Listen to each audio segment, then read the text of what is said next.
Bill Maher was determined that night to tell Meghan Markle the truth with HBO comedy severity. The confrontation that followed forced the former royal to flee the studio in tears. The Real Time with Bill Maher studio pulsed with its characteristic blend of intellectual energy and comedic tension as crew members made final adjustments for what was scheduled to be another provocative episode of HBO's longest-running talk show. The intimate set, with its distinctive circular table and warm lighting, had become synonymous with unfiltered political commentary and fearless celebrity confrontations since the show's debut. Tonight, however, would test both the host's comedic skills and his guests' ability to handle unvarnished truth in ways that would shock even the show's most seasoned viewers. Bill Maher sat at his iconic position behind the curved desk, reviewing his research notes with the sardonic intensity that had made him one of television's most feared political commentators. His approach to celebrity interviews had always been different from typical late-night hosts, less concerned with promoting projects and more interested in exposing hypocrisy and challenging comfortable narratives. Tonight's guest represented a particularly rich target for his brand of uncompromising analysis. His preparation had been thorough, reflecting the same attention to detail that had made real-time essential viewing for political junkies and comedy fans alike. Research materials lay scattered across his desk, timeline contradictions, public statement analyses, and detailed examinations of claims that had shaped public discourse for years. This wasn't going to be another softball celebrity interview. This was going to be comedy as truth-telling, which was precisely where Bill excelled. The intimate studio audience filed into their seats with the excited anticipation that comes from attending a live taping of television's most unpredictable political talk show. Many were longtime fans who understood they might witness something genuinely newsworthy, while others were curious observers drawn by the promise of unfiltered celebrity confrontation. The atmosphere carried that electric quality that veteran performers learned to recognize, the feeling that anything could happen once the cameras started rolling. At exactly 7:30 p.m., a black Mercedes-Benz S-Class pulled up to the CBS Television City complex in Los Angeles. Meghan Markle emerged wearing an elegant burgundy blazer over a cream silk blouse, her appearance carefully calculated to project both authority and warmth for the HBO audience. Her smile was confident as she acknowledged the small crowd of fans and paparazzi who had gathered, though those familiar with stress indicators might have noticed a slight tension around her eyes that suggested she wasn't entirely comfortable with appearing on a show known for its confrontational style. Her entourage was more substantial than typical for political comedy shows: a senior publicist, a crisis management specialist, and what appeared to be a legal advisor. The presence of crisis management for what was ostensibly a promotional appearance suggested either excessive caution or awareness that Bill Maher interviews rarely followed predictable patterns. The green room backstage provided temporary sanctuary from the intense atmosphere of live HBO production. Meghan sat in a comfortable chair, sipping herbal tea while her team conducted final strategy sessions. They had spent considerable time preparing for this appearance, knowing that Bill's reputation for asking uncomfortable questions and exposing celebrity contradictions was well established throughout Hollywood. 20 minutes to showtime, a production assistant announced, and Meghan felt that familiar mixture of excitement and apprehension that accompanied high-stakes television appearances. She had specifically requested this real-time appearance as part of her strategy to be taken seriously in political and social discourse. The show's prestige and Bill's influence among opinion leaders would elevate her messaging, or so she believed. Her phone buzzed with final encouragement from her advisors, each message reinforcing the talking points they had practiced extensively. The messages brought a confident smile to her face, strengthening her belief that her media experience and carefully honed messaging skills would carry her through any challenging moments that might arise. The walk from the green room to the studio felt different from her usual television experiences. The corridors of CBS Television City carried an atmosphere of serious entertainment and political discourse rather than celebrity promotion, and the staff members she encountered seemed more focused on content creation than on making guests feel comfortable. This should have been a warning sign, but Meghan's confidence in her own narrative management abilities blinded her to the reality of what she was walking into. Bill Maher stood to greet her as she entered the studio, his handshake firm and his smile carrying the sardonic edge that had made him both beloved and feared throughout his career. "Meghan, thanks for doing the show. This should be interesting." "Thank you for having me, Bill," she replied, her voice carrying that carefully modulated tone she had perfected, confident but not arrogant, warm but appropriately serious for the political comedy environment. I'm excited to discuss some important issues and share my perspective. The pre-interview interaction was notably different from Meghan's usual television experiences. Instead of the extended small talk and ego-stroking compliments she had grown accustomed to, Bill moved efficiently through the necessary logistics while maintaining the professional skepticism that characterized his approach to all public figures.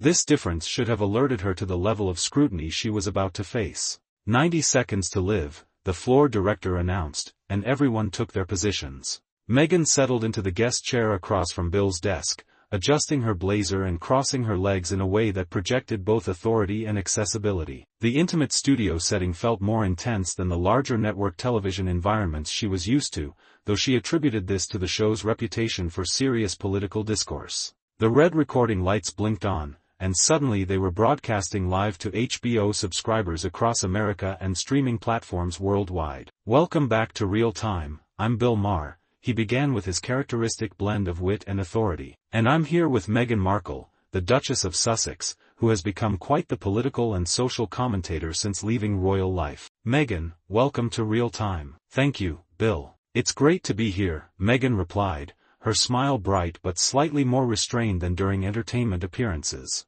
I'm looking forward to discussing some important issues that I think your audience will find meaningful. Bill leaned back in his chair with the relaxed confidence that had made him a master of the late-night political format. You know, you've been quite vocal about accountability and institutional reform lately. You've talked about the need for truth-telling and transparency. I appreciate that message, but I have to ask, how does that square with some of your own relationship with the truth? The question was delivered with Bill's characteristic directness, wrapped in just enough humor to make it palatable but sharp enough to draw blood. Meghan's internal warning systems activated immediately, though she maintained her composed exterior. I'm not sure what you mean by that, Bill. I've always strived to be honest and authentic in my public communications. Bill's smile widened, revealing the predatory satisfaction of a comedian who had just set the perfect trap. Have you? Because I've been doing some homework on this, and there seem to be quite a few instances where your version of events doesn't exactly match up with verifiable facts. The studio audience sensed the shift in tone immediately,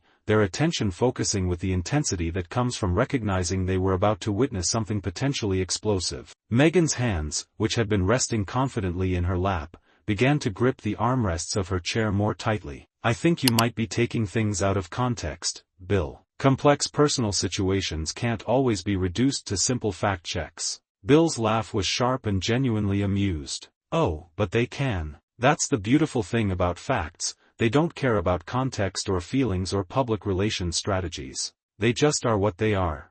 He leaned forward slightly, his eyes taking on the focused intensity that had made him legendary for dismantling political figures and cultural icons alike. Let's talk about your Oprah interview, for instance. You made some pretty serious claims about the royal family. Claims that have since been contradicted by multiple sources and documented evidence. How do you explain that? Meghan's composure began to show visible cracks as she struggled to respond without contradicting her carefully crafted narrative. Those were my lived experiences, Bill. Just because other people have different perspectives doesn't mean my experiences weren't real. But we're not talking about perspectives or experiences, Bill replied with the relentless logic that had made him a formidable debater. We're talking about specific factual claims. Like your assertion that you were married 3 days before the public ceremony. The Archbishop of Canterbury himself contradicted that. Are you saying the head of the Church of England is lying? The question hung in the air like a comedic punchline that was also a devastating logical trap. The studio audience murmured with appreciation for Bill's precision,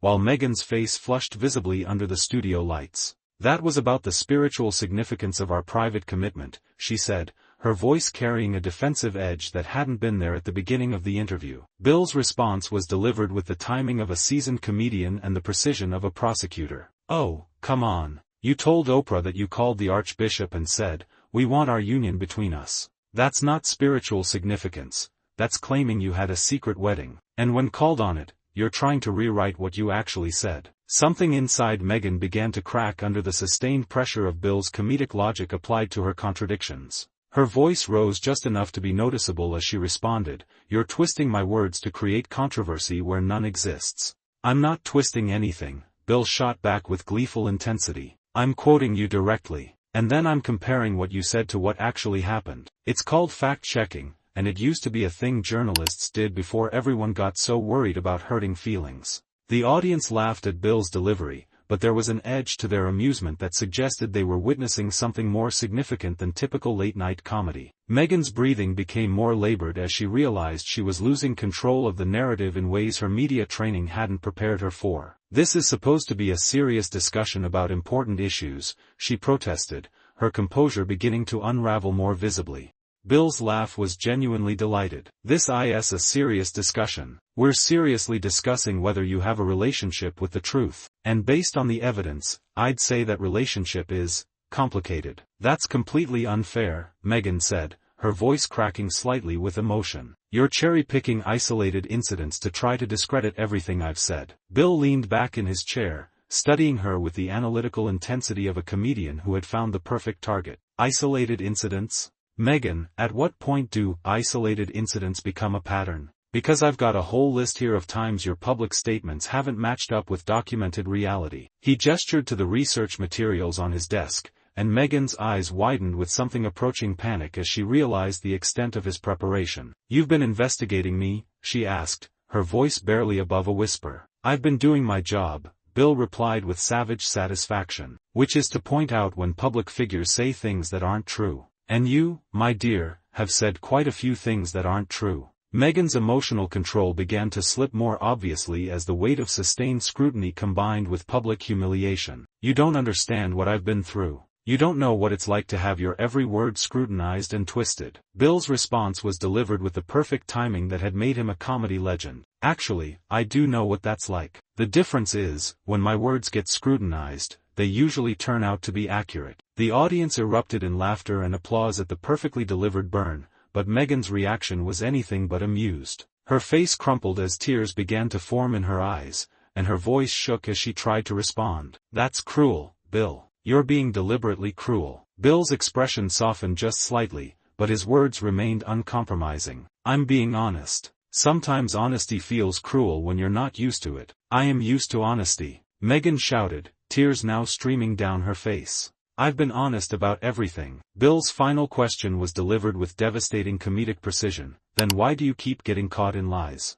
The words hit Meghan like a physical blow. She shot to her feet so suddenly that her chair rocked backward, her face contorted with rage and humiliation. "I'm not a liar," she screamed, her voice echoing through the intimate studio. "How dare you sit there and call me a liar?" Bill remained seated, looking up at her with the calm satisfaction of a comedian who had just delivered the perfect punchline. "I didn't call you a liar. I just asked why you keep getting caught in lies. There's a subtle difference." As Meghan grabbed her purse and turned toward the exit, Bill delivered the line that would become the most quoted moment of his entire career.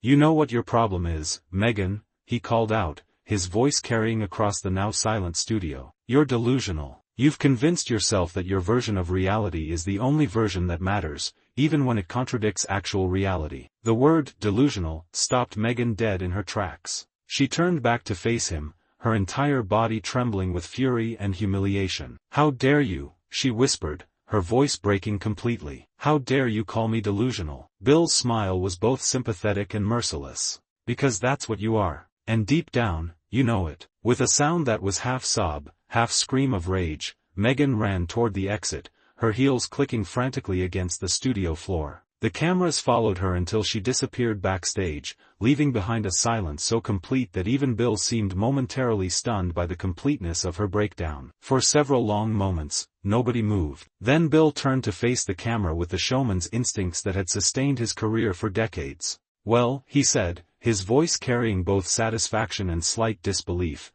"I guess that's what happens when you mistake Twitter for reality." The audience exploded in laughter and applause, but even they seemed to understand they had witnessed something unprecedented, the complete psychological breakdown of a public figure who had built her entire post-royal career on narratives that couldn't withstand basic scrutiny. As the show cut to commercial, Bill sat alone at his desk, clearly processing the magnitude of what had just occurred. The moment would be analyzed and replayed for months, establishing a new standard for how comedy could be used to expose truth and hold public figures accountable for their claims. Meanwhile, somewhere backstage, Meghan Markle was probably locked in a bathroom, trying to repair her makeup and compose herself enough to face the inevitable media circus waiting outside. Her crisis management team was likely coordinating an emergency exit strategy while attempting to craft some explanation for why she had fled the studio in tears. But the comedic damage was irreversible. In less than 15 minutes, one of America's most fearless comedians had systematically exposed the gap between carefully crafted narratives and verifiable reality,